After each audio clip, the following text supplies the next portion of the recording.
Soy Hernán Sánchez, tengo la suerte y la gracia de poder presentarlo hoy día a una excelente persona, excelente profesional, excelente profesor y sobre todo excelente amigo. Yo he sido estudiante de él, presento al licenciado Rubén Miranda.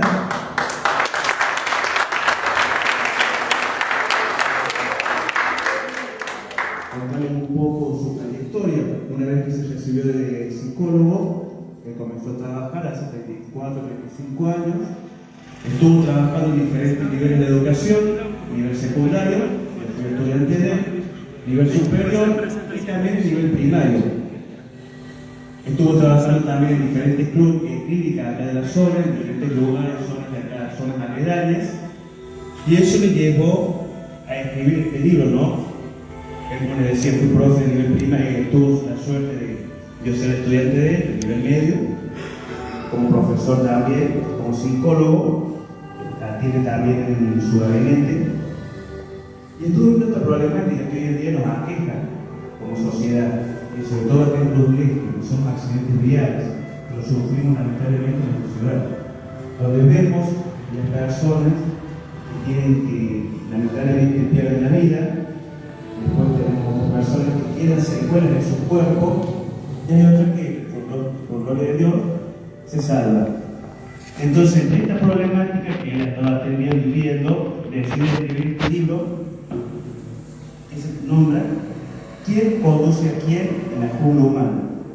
Entonces, viendo esto, estas problemáticas, él ha intentado aportar un granito de arena para hacer la sociedad para saber cómo tratar a las personas.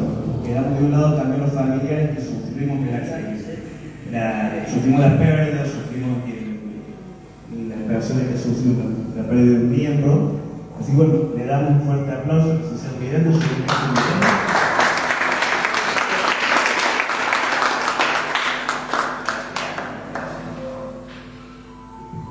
Bueno, no vamos a hablar mucho de Hernán, porque ya conoce mucho, ha copiado en algunas ocasiones, ¿bien?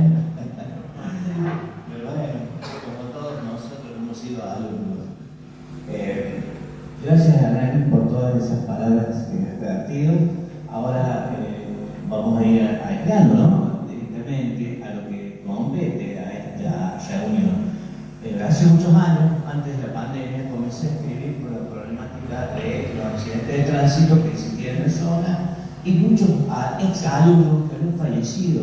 Ya tenemos un colega acá que ha sido directora mía, Claudia Robles, entonces ella es testigo de muchos alumnos que lamentablemente, así como en otras instituciones, ya no los tenemos más, o están postrados en la cama, como hay algunos casos. Entonces, dentro de esa situación y al atender a los papás en la problemática del malestar, de la angustia y a los que han quedado con secuela de flashback, que es la repetición constante en la mente de los accidentes, entonces eso me lleva a escribir, digo, ¿qué puedo aportar? ¿Qué puedo aportar desde la psicología? Entonces empecé a investigar qué podía aportar desde la psicología y desde el factor humano. Siempre hablando del factor humano. ¿Cuál es el factor humano? ¿Cómo se desprende el factor humano desde la psicología? Porque el factor humano es muy amplio, ¿no? El cansancio es un factor humano, el estrés es un factor humano, pero desde la psiquis, y de allí el planteo comenzó a hacerse a partir de los mitos simbióticos. Encontré que hay una relación profunda entre nosotros y la máquina. Acá todos estamos incluidos, todos. Y a partir de allí empecé a notar que las personas tenemos una cierta relación simbiótica con la máquina. ¿Qué es una relación simbiótica con la máquina? Es establecer un vínculo tan estrecho como si fueran los mitos simbióticos de la antigüedad. Los mitos simbióticos de la antigüedad, para los que no recuerdan, eran, por ejemplo, bueno, ahí está el hombre lobo, ¿no? Pero anteriormente, vamos a ver un poquito anteriormente, los grandes mitos, por ejemplo, está allí el minotauro representado en la cabeza y el torso del ser humano y el cuerpo del animal. Por eso lo vamos a quedar un ratito, pero antes vamos a ver el nombre de la viñeta, para hacer Fíjate donde hay un hombre con una viñeta, es una relación que me llevó a hacer este planteo, porque hace muchos años vi una imagen de una viñeta donde hablaba de un personaje que saludaba a todas las personas cordialmente, le daba las manos, era digamos una persona amorosa, muy gentil, saludaba, dejaba pasar a la persona, era parte de lo que es una persona bien integrada a la sociedad, una persona bien integrada a la sociedad.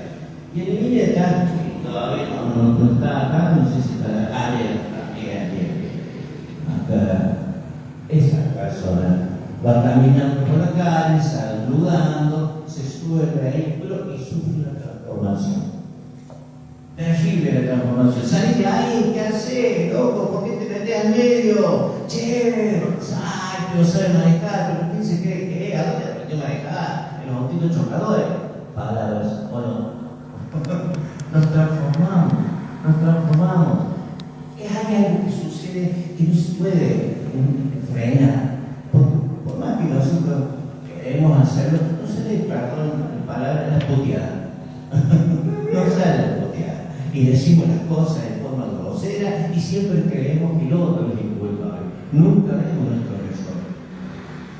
Y en esta relación simbiótica yo le llamé conducta centaúrica. Al centauro.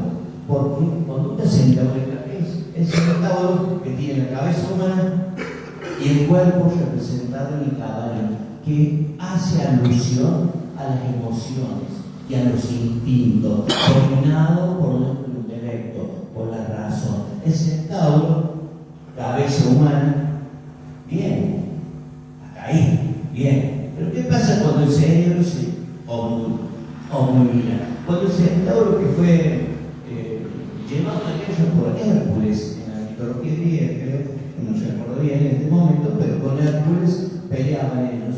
Y resulta que se transformaban en violadores, muy batalladores, grotescos, seres que no entendían razón, incluso peleaban, discutían con Hércules. Habían dos que eran lo más, digamos, coherentes en su comportamiento y eran los médicos. Se habían dedicado a curar esos dos centavos. Pero Shakespeare andaba desparramándose de acá para allá en las batallas y trataban de robar todo lo que podían. Se muy transformado, porque cuando estaban bien no hacían esas cosas. Cuando tomaban, sí. Y entonces dije, ¿qué sucedió con la mente? El centauro que tenía, déjame ver el centauro, por favor. El centauro que tenía su cabeza humana, su cuerpo humano, la parte de arriba, dejó de ser humano y el animal apareció. ¿Qué apareció?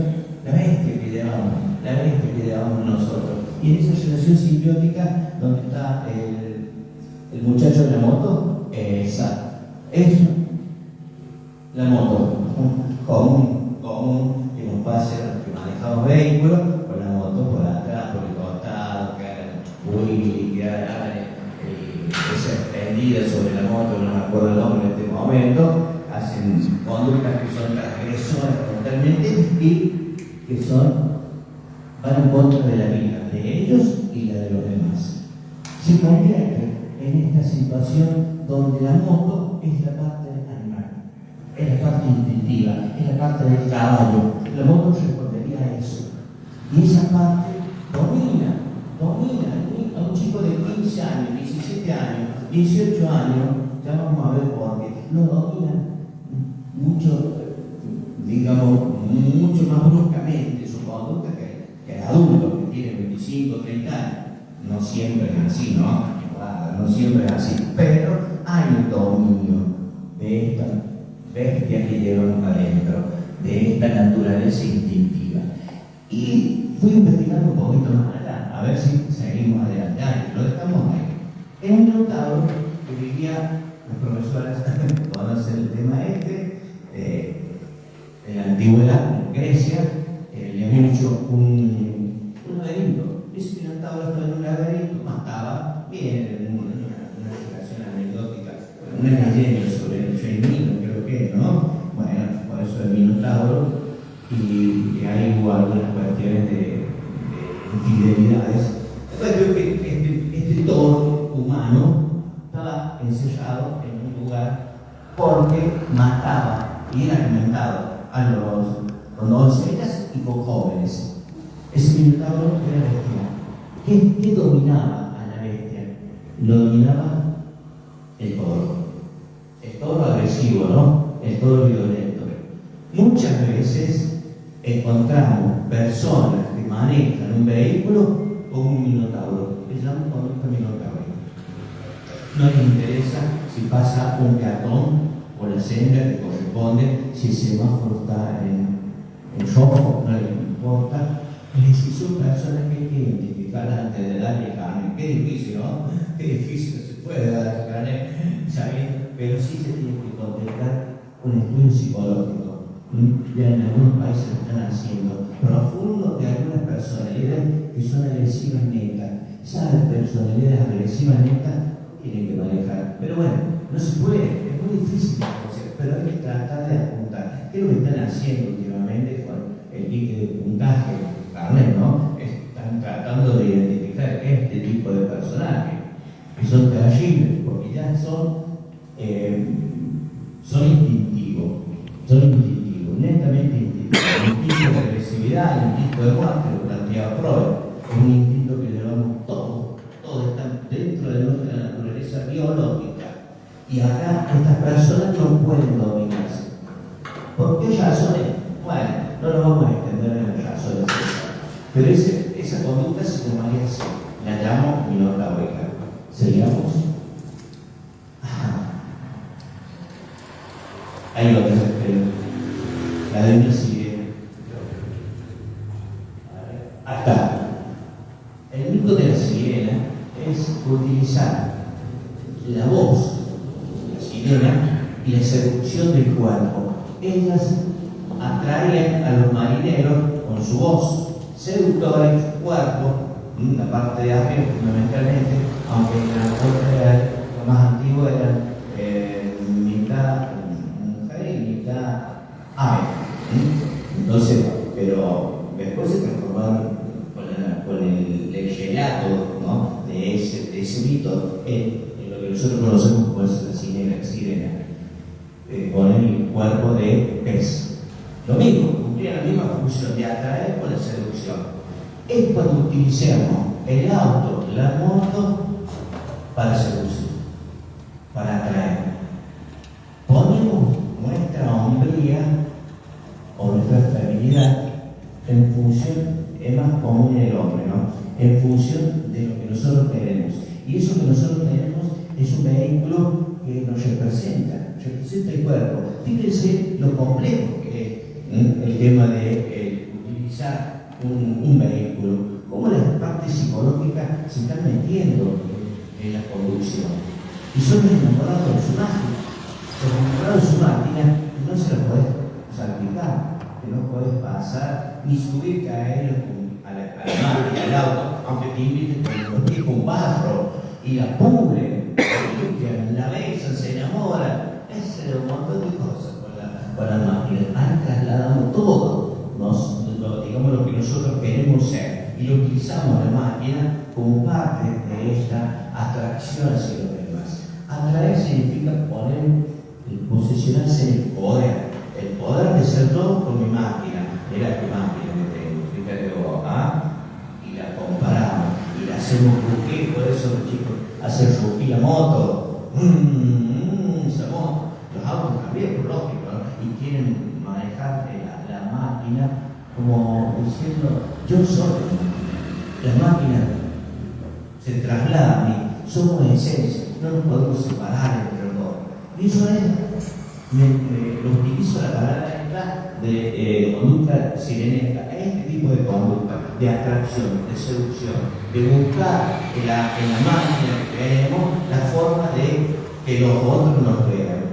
Y pasamos floreándonos con nuestra máquina. Conductas que se dan en los seres humanos. Pregunto, lo que estoy diciendo, ¿se lo observa en la realidad? Bueno, mira acá. Mi estrella extraña adicción. Y a veces se forma una adicción. Es difícil porque sí, ahora. Y eso también es narcisismo, porque se ve la foto, porque veo que la casa no es un jardín muy desarrollado. A ver, ¿qué? Que es un narcisismo también. Bien, narcisismo puro. Narcisismo puro. Narcisismo es quererse sobremanera. Es ya una exageración del yo. Exageración del yo. Eso es narcisismo. Muy bien, computacional. Muy bien. Vamos a seguir un poquito más allá y vamos a ver. Después de esta transformación simbiótica,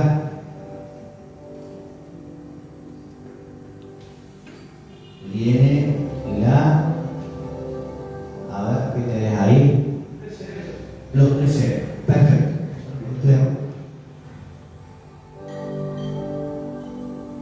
Una explicación.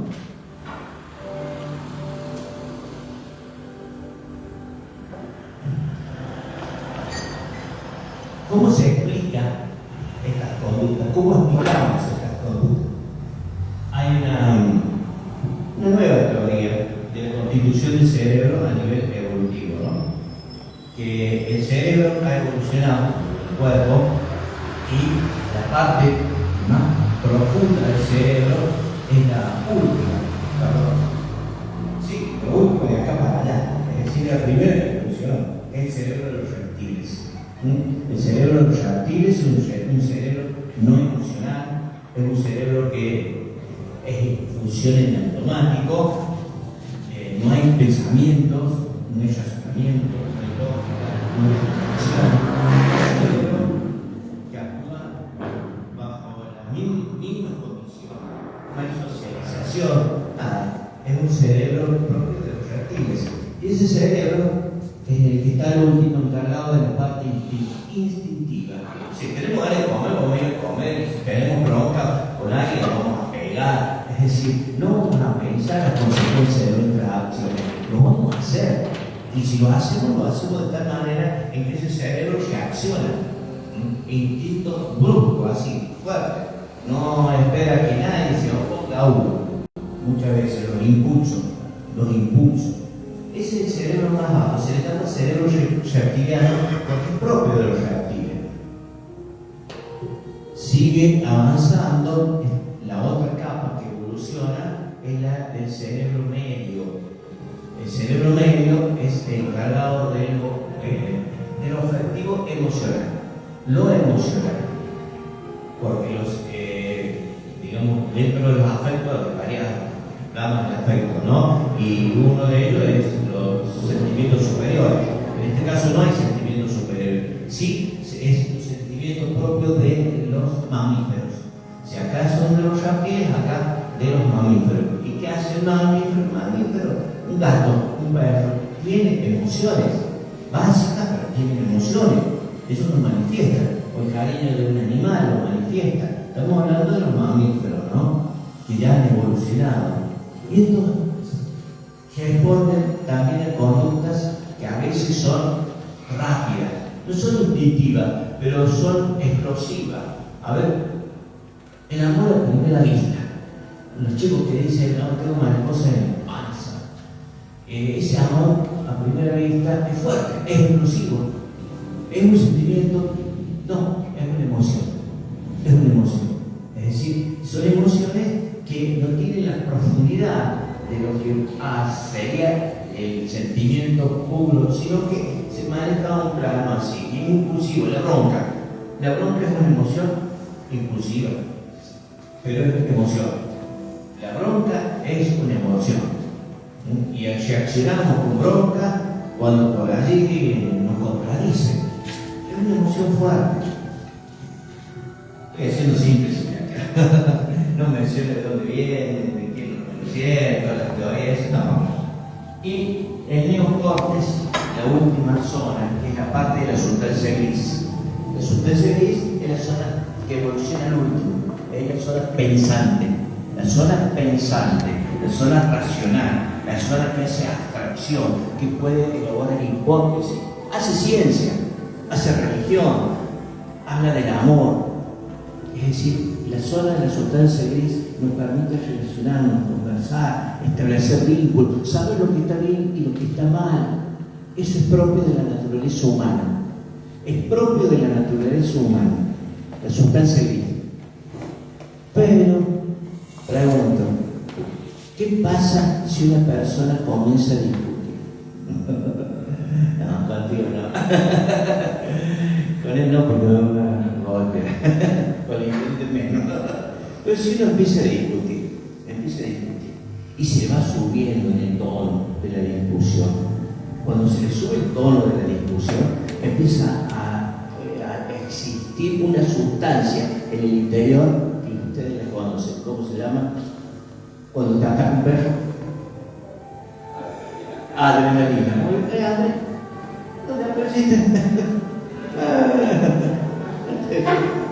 La adrenalina, Andrés, gracias. La adrenalina. ¿Qué hace la adrenalina? Se va al cuerpo arriba, torrente sanguíneo y sube el cerebro. Cuando sube el cerebro, tapó lo que es la zona pensante. Tapó la sustancia gris. Nuestras emociones aparecen bruscamente. La llave puede aparecer bruscamente. El instinto agresivo también aparece bruscamente. Es decir, que todas estas situaciones que nosotros tenemos cotidianamente pueden desencadenar cualquier cosa. Nosotros tenemos que tener la capacidad de ponerle freno. La adrenalina dura, está comprobado, ¿no? Media hora en el circuito interior. Media hora, 40 minutos, se va. Ahora, si nosotros le echamos un poquito de leñazo, no se te va, se carga más todavía. Saber controlar las emociones es muy importante. Por eso yo decía antes, qué lástima que no haya docentes, más docentes, nivel medio, que se trabaje sobre las emociones. Sobre la educación emocional. La educación emocional. Para identificar las emociones y después que hablar. Formando al conductor a través de las emociones.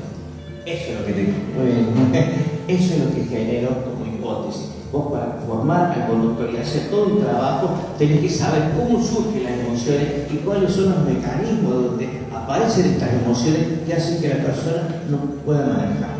Porque no puede manejarse a sí mismo. Si no se maneja a sí mismo desde la razón, no puede manejar las emociones ni menos los instintos. Es importante que las instituciones, no solamente las instituciones educativas, las instituciones deportivas, es muy importante que las instituciones deportivas también trabajen sobre la línea del control emocional. El control emocional no significa que tenga que ser un chico agresivo. Un chico puede ser excesivamente tímido y a la hora de tirar un penal está subyugado. No sabe qué le va a pasar, si el padre le va a cuestionar, si los amigos se van a enojar, si va a dejar el penal y ni lo tira mal. Es una cuestión emocional también. Por eso no nos damos cuenta de cómo las emociones manejan nuestra situación. Y el chico está estresado y si hay adrenalina.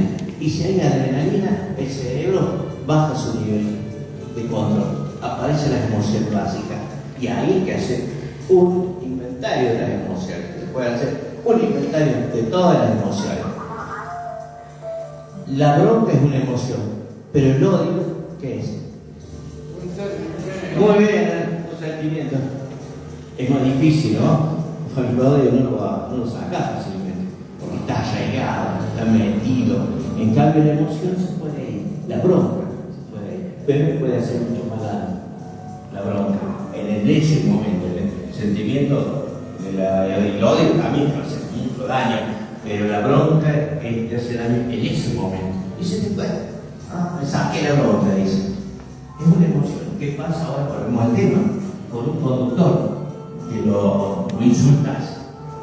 Y cuando lo insultas, nos sucede un caso con mi esposa, y por la ruta debe ser, y lo voy a poner en consideración, porque todos hacemos alguna maniobra por ahí que nos equivocamos, que debemos haber cerrado una moto que venía. Yo no recuerdo. De todo modo, más adelante la moto se me cruza y se para al costado y me dice, con bronca. Yo le digo, mirá, no sé, disculpame. No, porque vos, y me empezó a insultar. Bueno, está bien, pero disculpame, yo no lo quise hacer. La verdad que sí, puede haber sido así como vos lo decís. Te explicaba, no había razón.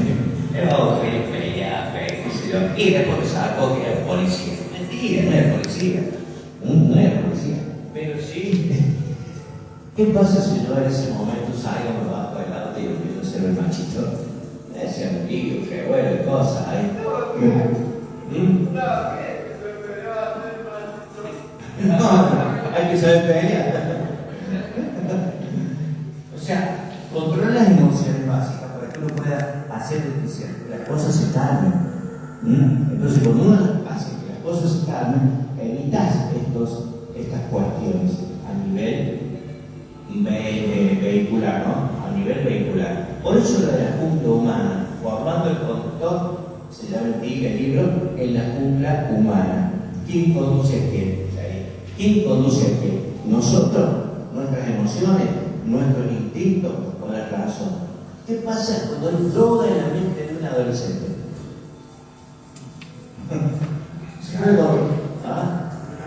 El alcohol, la suma esa de droga y alcohol es nefasta. Entonces, ahí genera, bueno, en el libro está tratado de ese tema, cómo genera los cambios de personalidad y conducta de droga y el consumo de alcohol. Y eso produce que todas estas cuestiones típicas del andar ciudadano se transformen en un campo de batalla, en una gran cumbia. Y ese campo de batalla hace que las personas pierdan la vida.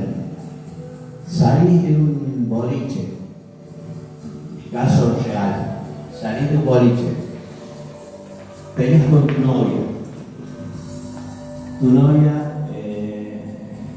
te coge, anda, no, siempre son lo mismo, se va. Vienen los amigos, lo ven, lo paran. ¿Qué te pasó? Y bueno, lo cuestionan, no salgas así, mira, estás con bronca, quédate acá nomás, ven y vamos a. Sale, los empuja a los amigos, se sube la moto, arranca con todo, gran potencia de la moto. Sale con una ruta, viene un vehículo de más porte,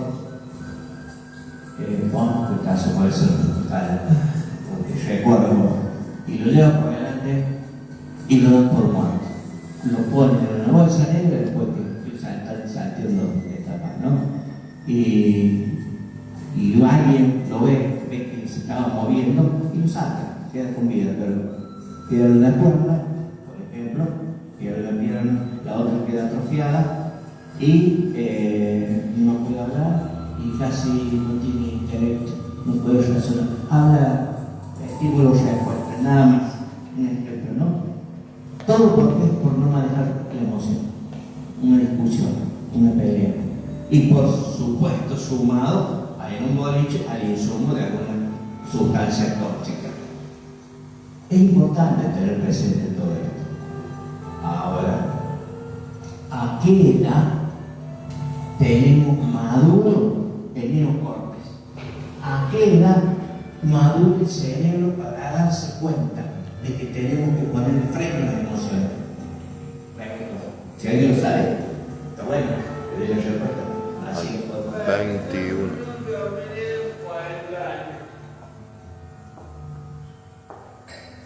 ¿A los 40 años? Gabriel, no hay mucho límite de edades. Es cierto, hay una madurez psicológica, pero a nivel biológico está también, porque me puse a agregar todo esto antes de la pandemia, no sé, ¿no? Después de la pandemia y el libro que va ahí, truco, que así lo retomo después, ¿no? El cerebro madura la parte del neocórtex, que son las neuronas que conocemos y que están en una parte muy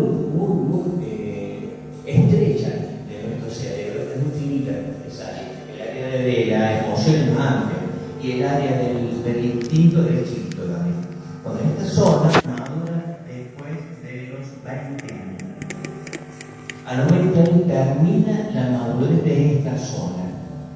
Y Fundamentalmente la parte que madura más tardíamente es el lóbulo frontal. El lóbulo frontal es el encargado del control emocional. Es la parte que necesitamos para poder establecer relaciones sociales más profundas y controlar estos impulsos que nos llevan a evitar, a enojarnos, a salir, pegar un portazo en la puerta, a irnos. El lóbulo frontal. Por eso a veces los padres hemos discutido o hablado mucho con nuestro hijo no le entra para. Porque todavía no hay madurez. Imagínense un chico de 16 años, 15 años manejando una moto de superpotencia y está bien, es un as, pero no sabe controlar las emociones.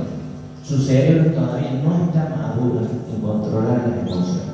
Por eso es importante tenerlo en cuenta, muy importante tenerlo en cuenta para ver de qué manera podemos hacer para que se caracterice.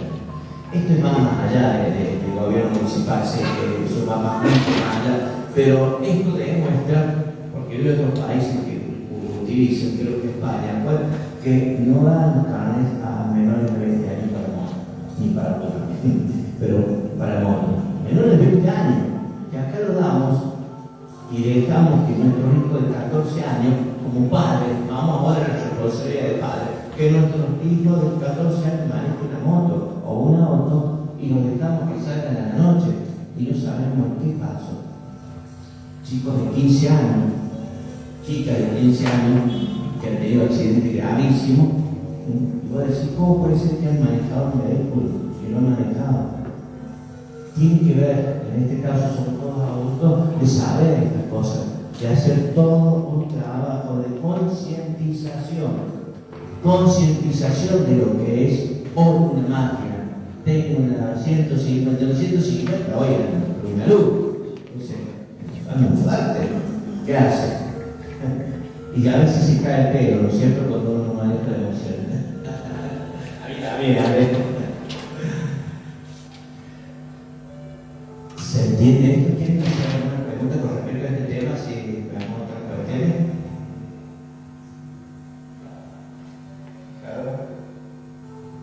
Lo pueden cotejar. Esta teoría se llama del cerebro tribuno. Todo, sí. Chico, el derecho, el inmaduro, pero un ejemplo que pasó domingo, el sábado específicamente. Colapinto, no sé si hay cruce. El día sábado había clasificado para pasar a otra ronda. Siguió acelerando y chocó. Y ya estaba clasificado, o sea, no influía en nada. Estamos hablando de un piloto, en la Fórmula 1 entran 20 pilotos de todo el planeta. Solamente uno de esos 20 privilegiados. Y no tenía todavía la capacidad de decir, ¿para qué voy a acelerar si ya pasaba los... Y en otra ronda empiezan todo de cero. No tiene ningún sentido acelerar. ¿Y qué le pasó? ¿Chocó? Sí, bueno, pero él... No, después le armaron el auto de reacción. Le armaron el auto de vuelta y le abrió todo. Pero estamos hablando de un piloto profesional, de la categoría más importante del mundo. Porque esto pasa... Con 20 años. Esto pasa más allá de las leyes, más allá de la habilidad, más allá de todo eso. Es la cuestión emocional.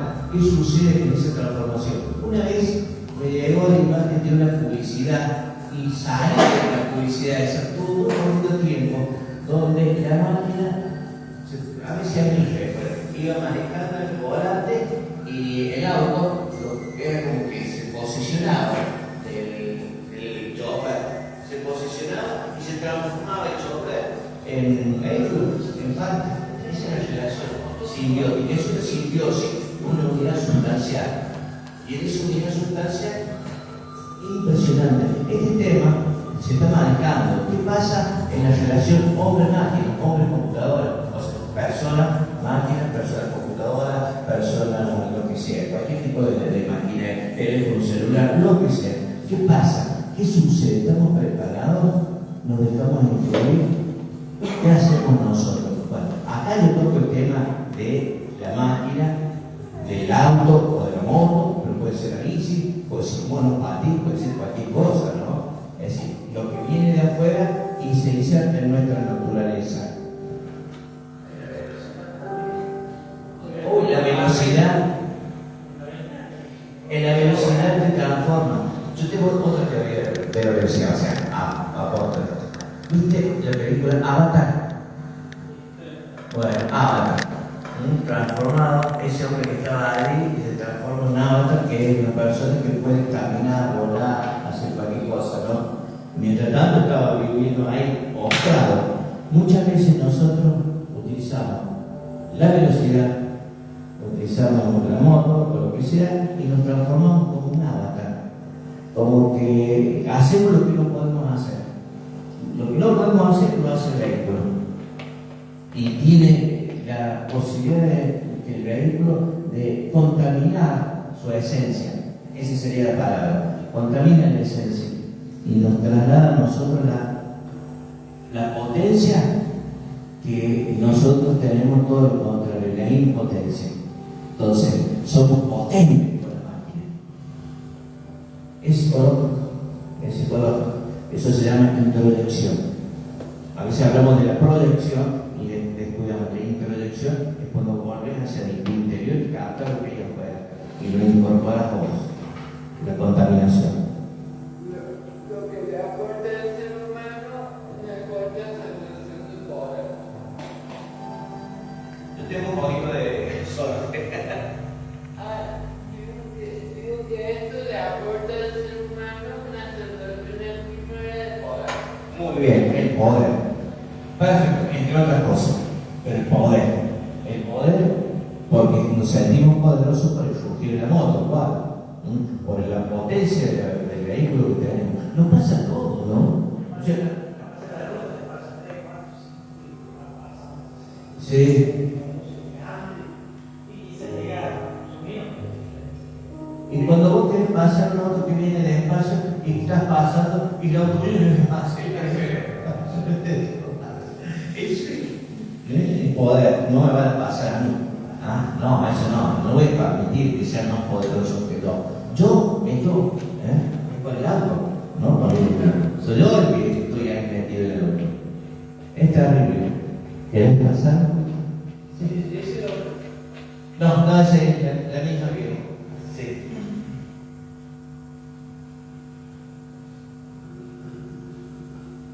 Pensaba cuando somos niños, cuando éramos niños, esto del ruido, ¿no? Que poníamos la latita de coca a la bici, el pedacito de plástico para que hiciera ruido y que hacíamos ruido como que daba más fuerza, más poder que era la bici.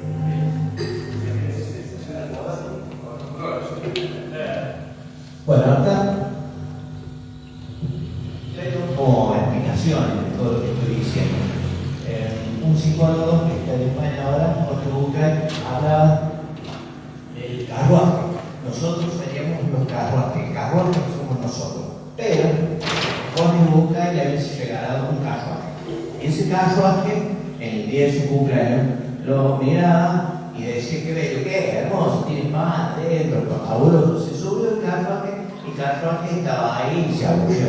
¿Por qué se aburrió? Porque ese carruaje no se movía. Y le dijeron, Jorge, le faltan los caballos. Usó el caballo, salió desbocado por todos lados, se metía por veredas, por baches, por cualquier lado, se iba a la montaña, así un desastre. Jorge iba de acá para allá, dentro del carruaje.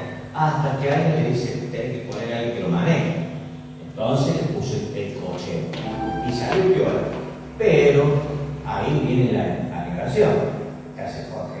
Dice, el carruaje somos nosotros. Los caballos son los instintos y las emociones. Y el cochero es el intelecto, la razón. Un claro ejemplo muy simple que explica un poco lo que les estaba diciendo recién.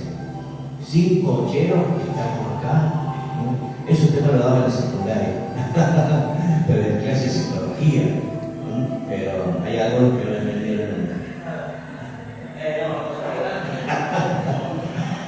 Vamos, seguimos pasando.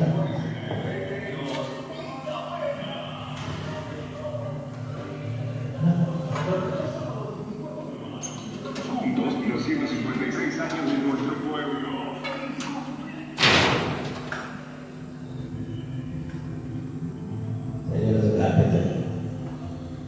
Ese es. Un poco lo que decías Borges. ¿Desde qué lugar psicológico nos posicionamos para manejar nuestro día a día? He puesto algunas nada más. Me surgieron un montón de situaciones. Desde la envidia, desde la soberbia, desde el poder, desde el cansancio, el prestigio, la competencia pasa y el otro que no te deja pasar, el orgullo, nadie puede contra lo que yo hago, soy mejor que todo, como decía por ahí una persona, tengo muñeca, pero no tengo cabeza, de la prepotencia, la lujuria, el vicio, la incompetencia. ¿Desde qué lugar manejamos? A ver si alguien puede decir otra característica. Desde el trabajo. Bueno, ¿qué pasa? Ahí estaría el tema del cansancio y la responsabilidad. Entonces, también allí está la forma en que uno maneja. Y ahora pensemos en los jóvenes. ¿De qué lugar manejan los jóvenes? ¿Por qué digo los jóvenes? Porque hay muchas muertes de adolescentes. Muchas muertes de adolescentes. Más de lo que la estadística está diciendo y que han mostrado muchos de ellos. ¿Y qué pasa? ¿Desde qué lugar están conduciendo a los adolescentes? ¿De la competencia? ¿Desde la soberbia? ¿Desde la inconsciencia? No saber qué, ¿no es cierto? Es que una cosa para entender curiosa, hay una cosa que tiene como muy falta, porque hay una cosa que tiene como muy falta, es como que, no me siento acá porque, soy una y quiero que todos me vean, hasta la cola, o sea, le cambia. Sí. Es falta. Es decir, es falta. Se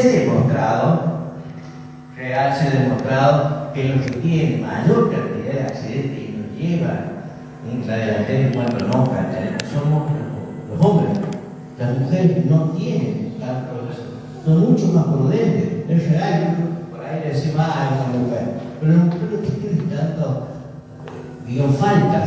Nosotros los varones tenemos más faltas por esa sensación que él dice. Fálica.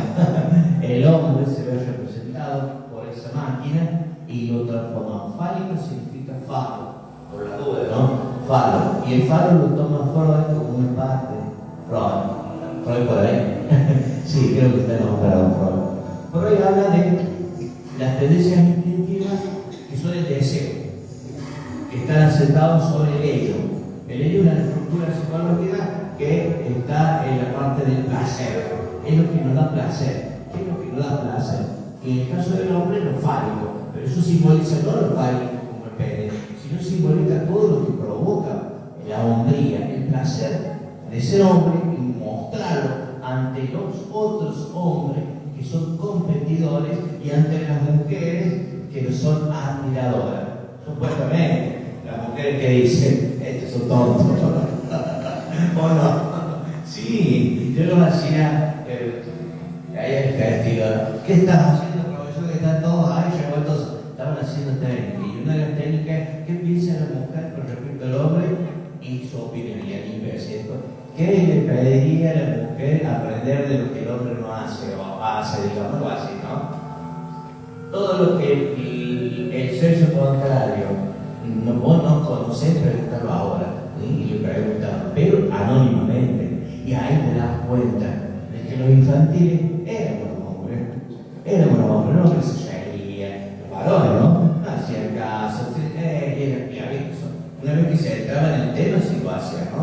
Pero la mujer más madura, su cerebro más completo, y el hombre fálico, somos fálicos, y ese ser fálico nos juega en contra, y hay que manejarlo, hay que conocer eso. El hombre tiene que conocer también su situación. Es fálico en el juego, en el deporte, rugby. En la pasión. ¿Eso dijiste? Sí, bueno, también, también. Esos son componentes psicológicos que uno no los tiene en cuenta, no los tiene presente.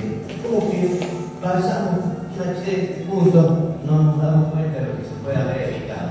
Y en eso de evitarlo está la institución. Fundamental el papel institucional, muy importante, por ejemplo, que se maneje la conciencia de que si vos te dejas llevar por la bronca, la agresividad, la violencia, la droga, vas a cometer un accidente. Y ese accidente te va a costar no solamente que puedas morir, sino que quedes frustrado, que quedes deforme y que tus padres sufren un montón. No se trata de otra cosa. Matar a otro, no lo toman en cuenta lo que sucede. He atendido todas estas situaciones como terapeuta. ¿Sí? Quedan traumados. Mucho trauma le había mandado a la vida. Aún no teniendo la culpa, llévame, por favor, llévame. Y no tuve la culpa, caso contrario, bien culpa. Y muere el chico que llevo. David. Bravo. ¿Qué pasa? Bueno, situaciones.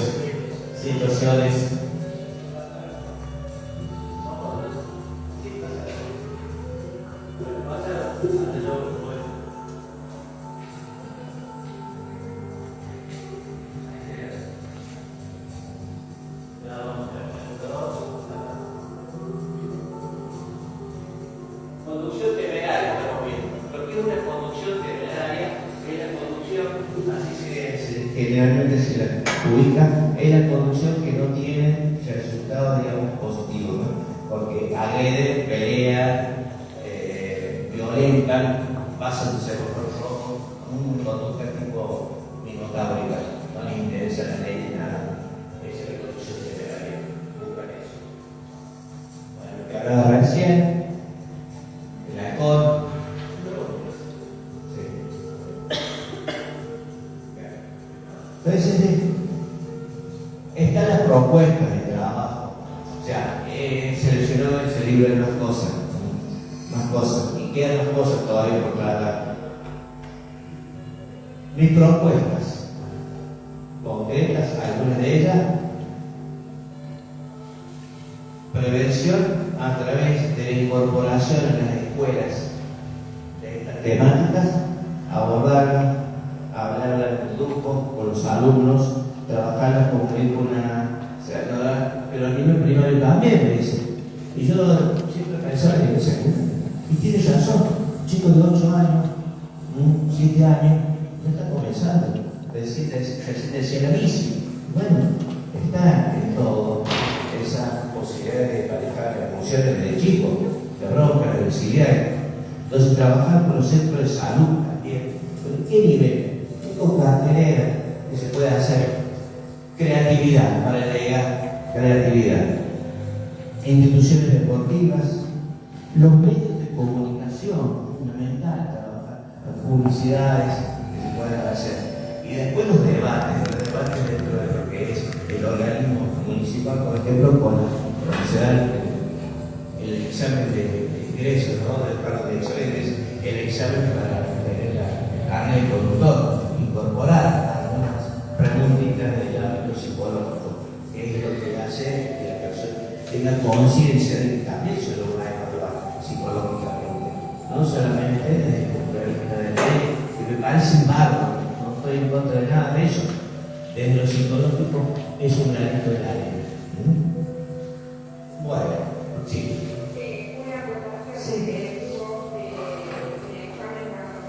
examen de conducir que haya psicológico, pero tiene que haber un profesional adecuado, porque a veces los que toman los exámenes no son psicólogos ni nada. Que hay, en este caso debería haber un profesional que pueda abordar el tema y que pueda elaborar una conclusión al respecto. Ya, por lo menos tú puedes prevenir que haya. Digo por el hecho de que también está acá el intendente, ¿no? Y claro, que ahora Sí. Pero acá no es una condición. No es una condición. Pero se debería, digamos, Incorporar. incorporar una política pública en ese sentido. Claro, se puede hacer en política. Sí, pero que obviamente tiene que, el análisis psicofísico tiene que ser profesional. Claro, sí. Seguro. Y hay muchos profesionales que son, muchísimos. Lo que sí estoy absolutamente de acuerdo que hay que generar conciencia. Eso es fundamental. Y yo no diría no solamente en la primaria, sino en el nivel inicial, desde chico generar conciencia. En cuanto a tránsito, educación ambiental, Lógicamente. porque en definitiva, ¿qué es lo que yo percibo? Que muchas veces pasa que los hijos de cierta forma alertan y los retan a los padres cuando pasa un semáforo rojo, cuando tiran algún residuo en la ventanilla. O sea, yo percibo que a través de la educación y de la formación es fundamentalmente para cambiar la cultura. Muchas veces niños perciben y interpretan a sus propios padres que deberían realmente ser el ejemplo, lo alertan pasando el semáforo en rojo o no cumplirte con el cinturón de seguridad. Papá no grites. Exactamente, y además también, por ejemplo, la conciencia, yo analizaba cómo hemos evolucionado en ese sentido, que muchas veces tenemos un poco más de 50 años y viajamos en el transporte público de colectivo en pleno invierno, con el vidrio cerrado y todo el mundo fumaba. No había conciencia de lo mal que hace el cigarrillo. Entonces, ahora, digamos, los fumadores saben que tienen que tener un espacio abierto y de cierta forma los condicionan. Es una evolución. Es una evolución desde ese punto de vista. Así que generar conciencia tiene que ser una política pública a largo plazo. Antes se hablaba de contenidos transversales, ¿no? ¿Se acuerdan? Estaba en todas las asignaturas. Dirección articulada, tanto municipios, escuelas, clubes, todas las instituciones. Sería lindo a través de las redes, de los colegios, trabajar sobre la educación. Nosotros estamos haciendo algunas intervenciones, pero sería bueno tener un contacto que forme parte de una política extranjera, fundamentalmente y generar conciencia, porque quizás ese niño que está en el nivel inicial cuando tenga la posibilidad de conducir un vehículo, tal vez lo haga de otra manera si es que tiene internalizado esos conceptos. En los 5 primeros años se internaliza lo que es la sociedad, lo que es estar en sociedad. En los 5 primeros años, así que cada instante parece más. El año pasado, Es fundamental, los programas de vida son fundamentales. el año pasado hicimos una funcionalidad en participación del segundo año y no la gente de la municipalidad de la charla. Le preguntaba a los alumnos de cuántos se manejaban todos. Y el 20, Menor de edad, sí. Bueno, 14 años, no, claro. imagínense, chicos. Bueno, por eso es importante. Y a veces no lo saben. Y ahora la tecnología en cierta forma también incorporada. He visto una campaña justamente donde el manejo del celular como influye en los accidentes, ya sea en moto o en un vehículo, ¿no? Hay mucha gente que está respondiendo un mensaje y lo hace conduciendo, con absoluta irresponsabilidad. Entonces, yo creo que la evolución es cuando, aún sabiendo que no hay control, uno lo hace para que sabiendo, o sea, no tenés que pensar que va a haber un control de alcoholemia para realmente no tomar alcohol.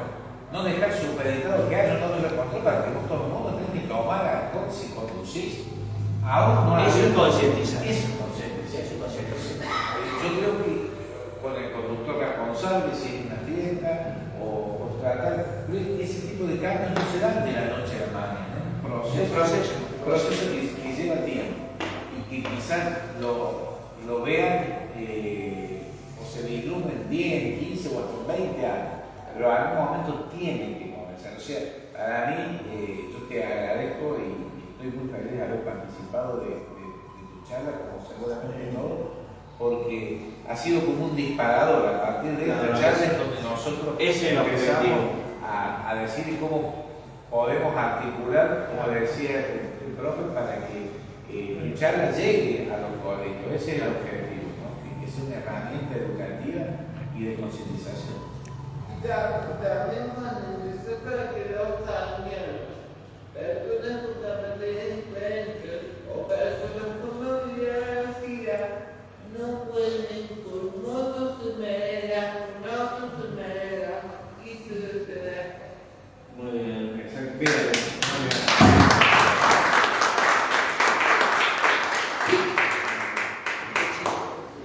Bueno, si se alguien más, así que pasamos a hacer un pequeño lunch. Otra de las cosas que yo veía, por ejemplo, tengo algunos sobrinos que se manejan y suben, como me acuerdo de Córdoba acá, y lo primero que se conectan a la música. Ah, claro. De ahí entonces yo digo, vos sabés que estoy escuchando el motor. Una frenada. No, la música participa, es el cerebro, de tal manera la música se posiciona, y lo demás, los sentidos, los niños padres, y es como que y las ondas cerebrales se exaltan, empiezan a funcionar así. Y cada 120, 130 no tienen concepto. o sea, es una... Se cojan con un tema y como que hacer ¿Te imaginas esta música tranquila que prepara que la también exalumno después de Amparo? Si ponemos un cuarteto ¿quién va a poder concentrarse? No te digo que sea malo, pero sí en el auto que vos manejar necesitas ese ambiente. La música influye en el estado de ánimo. Exactamente. Si no estás depresivo, ponete la música